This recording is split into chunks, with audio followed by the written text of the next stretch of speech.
A very good evening to all the viewers of Abhinaya Bharati Facebook page.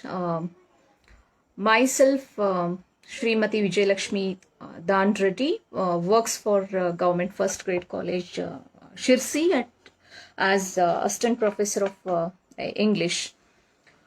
First and foremost, I show my gratitude to Dr. Arvind Kulkarni and VT Naik sir for this opportunity. Even I show my gratitude to my teacher, Professor Basraj Donur. I think without his blessings, I may not be here today. Today I'm here to share my understanding of the play Riders to the Sea, written by James Synge. James Synge is, as we all know, that he's one of the renowned Irish playwright of 20th century. Besides writing plays, he wrote even poems. Even he played a key role in Irish literary movement. Within the time frame, I try to focus on the significant aspects of the play. I split my whole presentation in some of the parts. First of my part of my presentation is on the plot construction and the characters which appears in the play.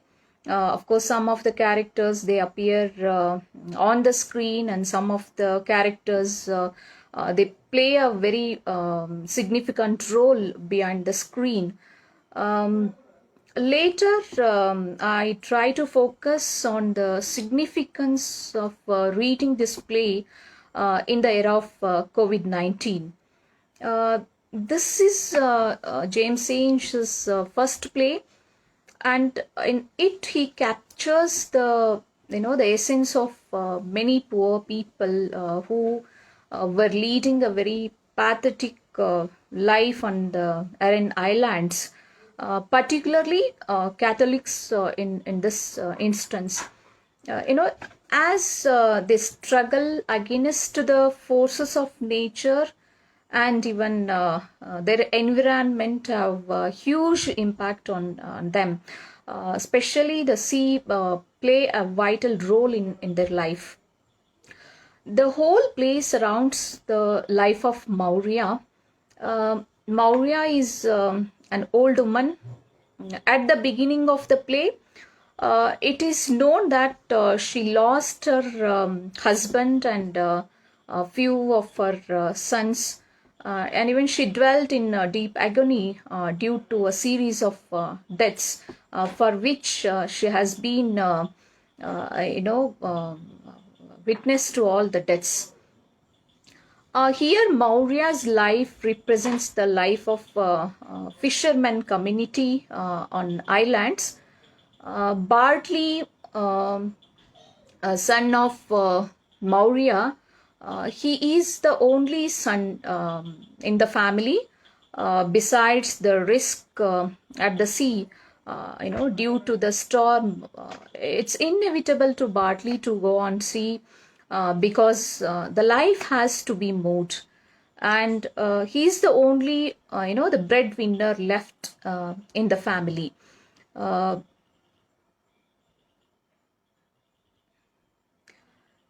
Kathleen, Maurya's elder daughter, she bears all the responsibility of household.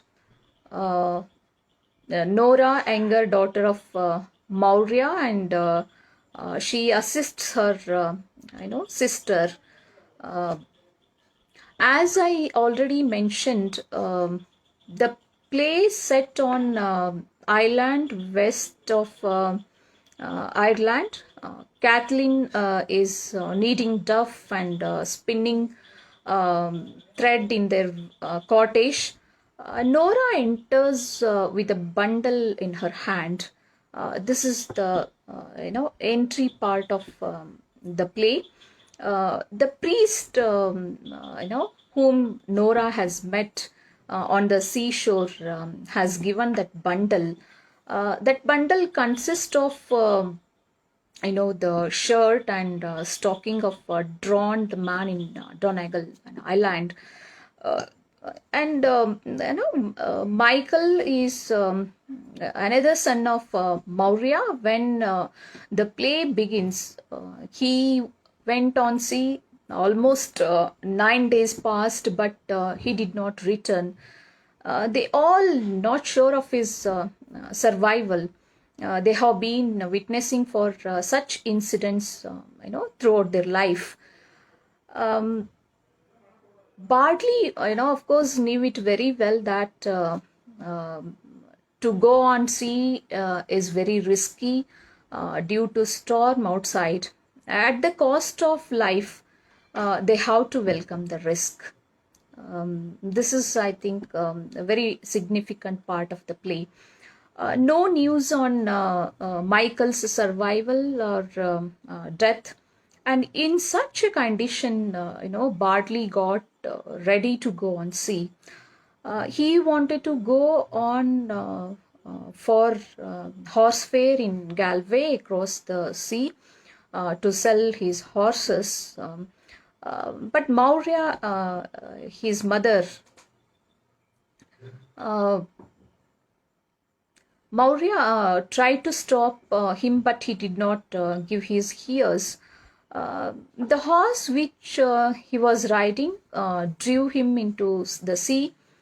He dwelt it and died. His corpse is brought to cottage by old men, followed by old women, and all in deep mourning. With this, the play ends. Their association with the sea and understanding of nature constructed some belief in their life. I think their pagan beliefs are as strong as their faith in God. Their knowledge on wind blow, or with respect to the moons, or with respect to the stars, in association with the sea change, is very strong. How changes in the sea decides their survival is better known to the people in islands. Not only Maurya, but all men and women, they are very much acquainted with the changes in the sea. I believe that they are the greatest scientists to better understanding the nature. In such hardcore condition, they build their life on sea shows with the belief that God helps them and spare their men on the sea. With all the hardships, they strongly believe that somewhere the God protects them. We should have such a kind of belief. And sometimes, beyond all our efforts to do something, nothing could take place. And in such condition, we generally believe and say that it's all because of fate or destiny. We come to the conclusion that nothing is left in our hands. At the beginning of the play, Maurya, matriarch of the family, hopes that she can save her last remaining son from drowning into the sea. Despite all her efforts to stop him, I think Bartley goes to sea and drawn into that. And again, it is proved that she cannot do anything against the fate. At the end of the play, she expresses, Michael has a clean burial in the far north. By the grace of the Almighty God, Bartley will have a fine coffin out of the white boards and a deep grave, surely. What more can we want than that? No man at all can be living forever, we must be satisfied. And with these words of Maurya, the play ends. And you can see here in the words of Maurya, after losing all her 6 sons, on whom she has the great faith that they can, they are the breadwinners in her family, having lots of hopes. And on the one hand, she don't want to have such kind of bitter experience, series of such kind of bitter experience. Some way she wants to stop it, but she could not do it. And she decides, we should be satisfied with the things what we have. Um, the nature or natural elements, including the sea, having supernatural qualities. The sea, which has swallowed Maurya's husband and all her sons, 6 sons, has a supernatural force to it, and even the religion fails to defeat it. At the beginning of the play, Kathleen, Maurya's elder daughter, asks if the priest can stop Bartley, the one remaining son, from going to sell his horse. Nora, her sister, responds, Nora deliberately went on seashore to talk to the priest and convey him to stop Bartley to go on sea, because already they lost all men in the family. The only man survived is Bartley. They don't want to lose him at any cost. But even priest replied. Of course, priest did not come on the stage, on the screen, but his conversation we come to know through Nora's recitation here. I won't stop him, says he. He here represents, priest. But I let you not be afraid. Herself does be saying prayers half through the night, and the Almighty God won't leave her destitute, says he, with no son living. The priest, on whom they have some faith, also, in helplessness condition, everything is left in the hands of the God, and even if we try, we cannot, stop anything and do anything against the will of the God or the fate. Some people, we believe that that's a God or fate or destiny. In the play, we can see the conflict between paganism and Catholicism. Of course, it is a discussion on this particular, the aspect is very vast in this. In spite of her belief in God, Maurya places her more faith in the movement of the stars and other natural phenomena. We call it as their pagan beliefs. She never lived anywhere else than on the island. From the day one of her birth, she has been very much acquainted with the natural elements in her surrounding, and sea becomes a part and parcel of their life, and she can better understand how the place where they live is shaped by these natural elements. When Bartley gets ready to go on sea, she pleads actually not to go on because there is a storm outside. It's very risky to go out.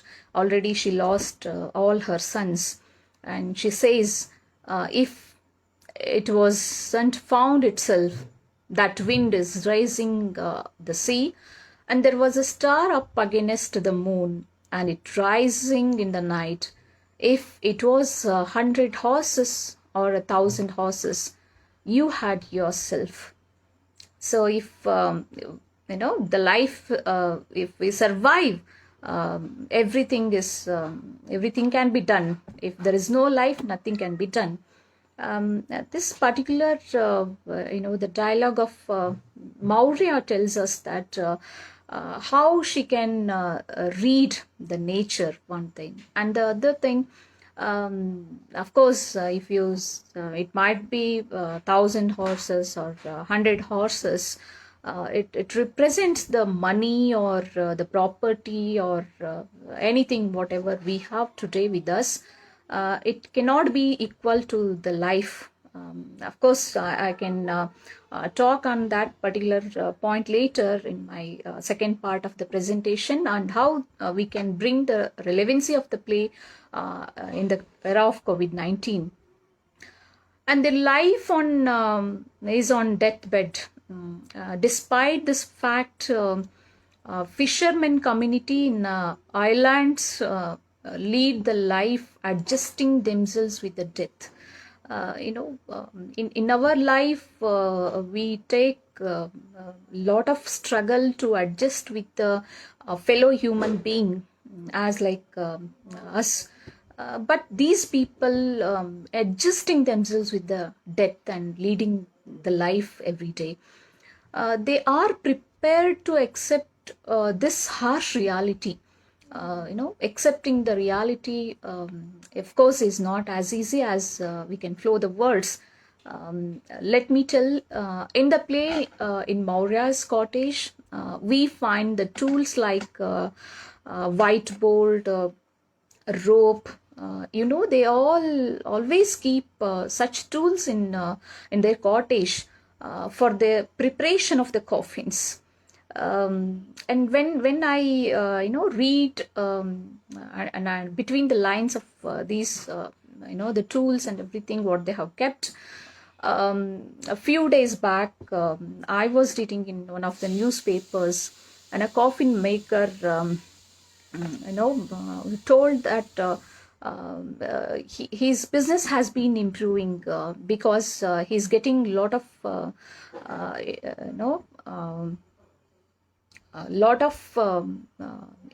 the orders to prepare for the coffins.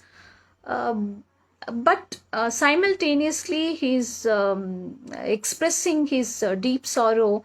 Of course, I'm getting the money out of it, but the fact is I'm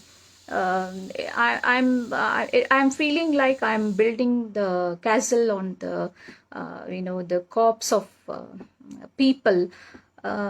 Such kind of situation in what we are living today. I feel the reading of this play again, it's very much relevant to this situation in what we are today. Bartley knows it very well that it's very risky to go on sea in such storm weather outside, but it's inevitable to welcome the risk at the cost of survival. Men being the breadwinners of the family, they cannot be quiet, due to the fear for the storm at islands. In such a situation of people in islands made me to recall two significant lines from the poem Brooke, written by Lord Tennyson. Men may come and men may go, but I go on forever. It means that human are mortal, but nature is immortal. Here sea is eternal, and many men died, but sea stands still and flows ever and ever.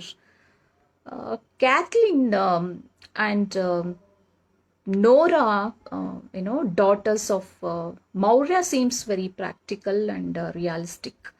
I don't mean to say that they don't have emotions and they don't have care and concern for their brothers, and they don't have any emotional bondages.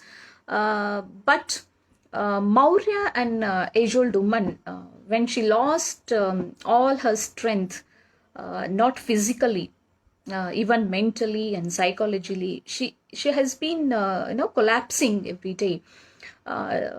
We all know that, and how can mother can bear all such kind of series of death of her children. And being elder daughter, Kathleen holds the responsibility of household chores. Someone has to take the responsibility, right? And Maurya's emotional bondage tries to stop Bartley while he was going on sea. That time, Kathleen tells, it's the life of a young man to be going on the sea, and who would listen to an old woman with one thing and she's saying it over? Beyond the emotional bondage, survival matters, one thing. And second important thing is, uh, it is inevitable, we have to go out and earn for the survival.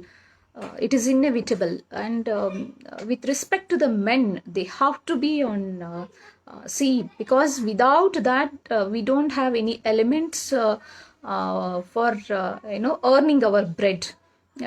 In between we can understand this. um, in the era of COVID-19, to which we all are witness today, I think reading this play seems very apt. We find many Mauryas, many Bartleys, and many priests. In spite of deep pain, Maurya prepared to accept the reality. Death has become a part of almost everyday life. She has no way to go. Even if she tries to escape from there, but where to go? The biggest question arises. We too are in such a situation, that we are in such ambiguity, that we don't know where to go and what to do, except accepting the hardcore of reality. The most cruel part of life of mother or father is witnessing to the death of their children. Maurya here stands as the representation, representation of such mothers too.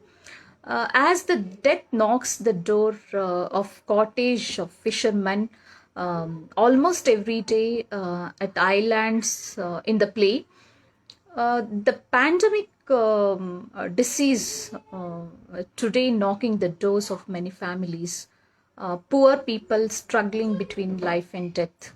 And still, one should struggle and fight against the death till the game over.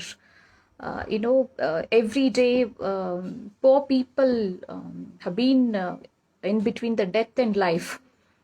And if they go out, unless they go out and they cannot earn the bread and they cannot survive, if they close the door and sit quiet.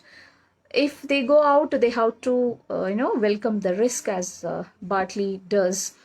In such a way we can read this play and understand the play, comparing the characters of the play to the present scenario.